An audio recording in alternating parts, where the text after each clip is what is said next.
Good afternoon, Facebook, friends, family, and everyone else. Another episode for Kitchen Shenanigans. This is Miss Ellen.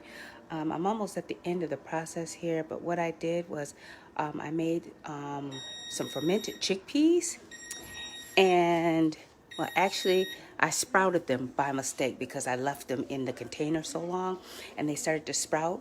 So, what I did is I blended them up, put some vegetables in them, and what I'm doing is I'm making an eggless omelet.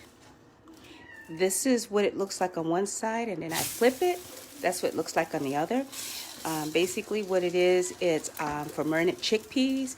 I put some I soak them, and then I let them sprout. Then I put 1 cup of water in my blender, and I blended them up.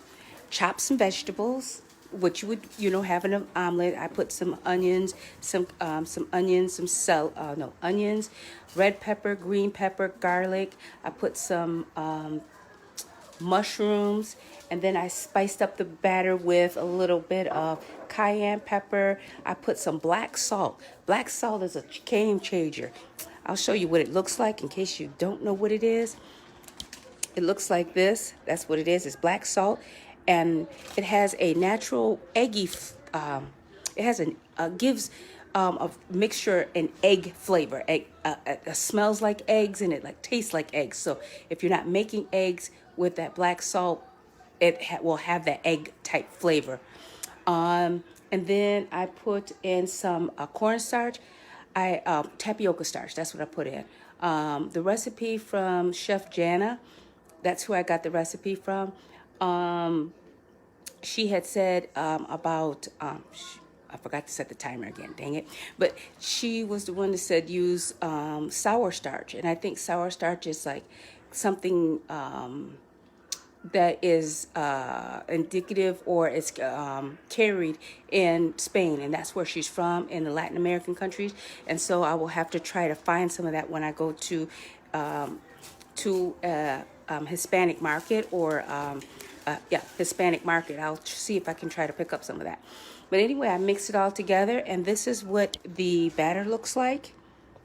Well, this is the remainder, and this is actually it's raw. It's not cooked. None of it is cooked until I put it in here.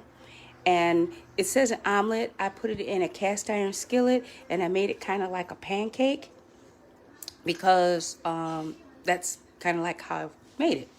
Made it like a pancake. And then what I'm going to do is I'm going to top it off with some guacamole. Well, actually, it was homemade guacamole. I just cut up some avocado, put a little spice, some lime juice, and going to top that with for this omelet. And yeah, that's it. So again, this is another kitchen shenanigan, just taking recipes. I wanted an omelet really bad. I wanted chickpeas. I tried chickpea flour and I didn't exactly like it, but I like this recipe because it's actually the straight chickpea. And again, I sprouted it by mistake, but now I think I have the idea of how to sprout chickpeas. And so I understand that when you sprout them, that it breaks them down, makes them softer. You get access to more of the nutrients of the chickpea, and more of the vitamins and minerals and all the good stuff.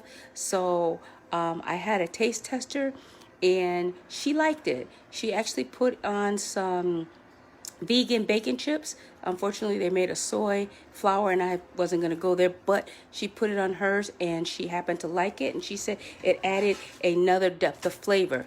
And so this, I'll show you again. This is what it looks like, and there it is.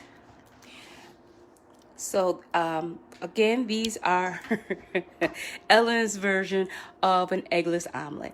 Okay. Again, check out Chef Jana's site. I found her on YouTube. I also used her video to make some kimchi. That's still cooking in another room. I got some days left on that. but I will show you what that turns out to be. I found some recipes for how to use the kimchi, and they look like they're very promising. So what I'll do is I will post a picture when I plate this, which is when I plate the eggless omelet. Okay, again, thank you very much for watching. Until another episode, take care and stay safe. Bye.